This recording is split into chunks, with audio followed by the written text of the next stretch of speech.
ইশরাক হোসেনকে ঢাকা দক্ষিণ সিটি মেয়রের দায়িত্ব বুঝিয়ে দেওয়ার দাবিতে নগর ভবনে তালা লাগিয়ে দেওয়া হয়েছে, বন্ধ করে দেওয়া হয়েছে মূল ফটক। স্থানীয় সরকার উপদেষ্টা আসিফ মাহমুদ সহ সিটির কর্মকর্তা কর্মচারীরাও নগর ভবনে ঢুকতে পারেননি। তৃতীয় দিনে আমরা ঢাকাবাসীর ব্যানারে নগর ভবন থেকে সচিবালয়মুখী লং মার্চ কর্মসূচি পালন করা হয়। তাদের বিক্ষোভ মিছিল সচিবালয়ে ঢুকতে গেলে পুলিশের বাধার মুখে পড়ে। এদিকে দাবি না মানা হলে আরও কঠোর কর্মসূচির ঘোষণা দিয়েছে বিক্ষোভকারীরা। আরেফিন শাওনের রিপোর্ট। ইশরাককে মেয়র পদে বসাতে শনিবার নগর ভবন থেকে সচিবালয় পর্যন্ত লং মার্চ কর্মসূচি পালন করে তার সমর্থকরা। এরই অংশ হিসেবে নগর ভবন অবরুদ্ধ করে তৃতীয় দিনের মতো বিক্ষোভ ও অবস্থান কর্মসূচি পালন করে তারা।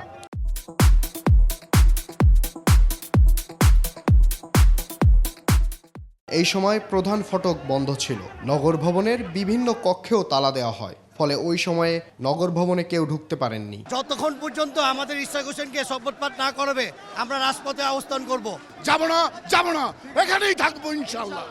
গেজেট পাস হয়েছে, গেজেট পাস হওয়ার পরও কেন তাকে শপথ করতে দিচ্ছে না এবং এটা কেন ষড়যন্ত্র করে আটকে রাখছে, সেটার জন্য আমরা আসলে নামছি। শপথ হচ্ছে না কেন, এটার জন্য ঢাকাবাসী এই আজকের এই আন্দোলনকে বেগবান করার জন্য একত্রিত হয়েছে। সকাল 11টার দিকে নগর ভবনের সামনে থেকে সচিবালয়ের দিকে মিছিল নিয়ে রওনা হয় আন্দোলনকারীরা। তারা নগর ভবন থেকে গুলিস্তান হয়ে প্রেস ক্লাবের সামনে দিয়ে শিক্ষা ভবনের দিকে যায়। শিক্ষা ভবনের সামনে থেকে সচিবালয়ের দিকে যেতে চাইলে পুলিশ তাদের বাধা দেয়। পরে তারা বঙ্গবাজার হয়ে নগর ভবনের সামনে ফের অবস্থান নেয়।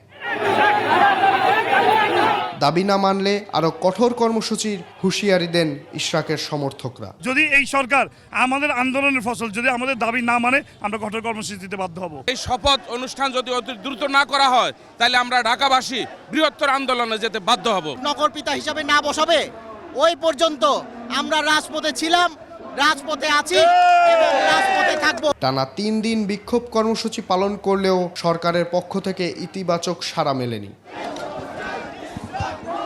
আরেফিন শাওন, 21 টেলিভিশন, ঢাকা।